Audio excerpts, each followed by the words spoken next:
Bonjour à tous et à toutes, chers adhérents de BHC. On nous a posé la question par rapport à la mitzvah de Shne Mikra Vechatargum, le fait de l'obligation de lire la paracha avant Shabbat, toutes les semaines, deux fois la paracha et une fois la traduction. Il vaut mieux, bon, on parlera dans quelques secondes, qu'est-ce qui vaut mieux. Quoi qu'il en soit, d'abord, est-ce que c'est une obligation, est-ce que c'est une zgoula, etc. Alors d'abord, c'est écrit dans le Shulchan Aruch, dans le Or HaChaim, le chapitre 285, il y a écrit que Chova, c'est une obligation pour toute personne, même quelqu'un qui étudie, qui est intelligent, qui connaît toute la Torah, de lire le Shne Mikra Vechatargum, deux fois la paracha et une fois la traduction, toutes les semaines avant Shabbat.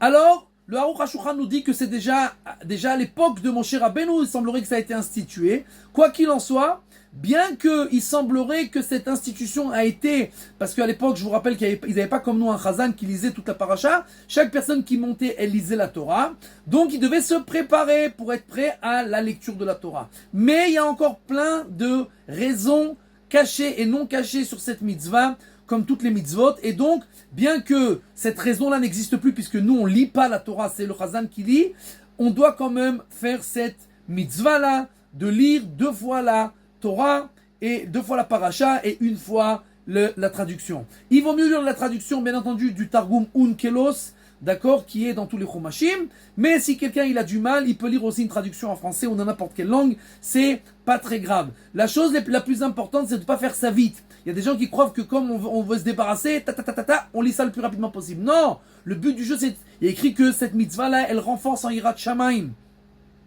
C'est une des rares mitzvot où tous les commentateurs ont donné énormément de salaire sur cette mitzvot, et c'est pour ça qu'il y en a qui croient que c'est une amulette, c'est une genre de sgoula. Non, c'est une obligation qui a un très grand salaire.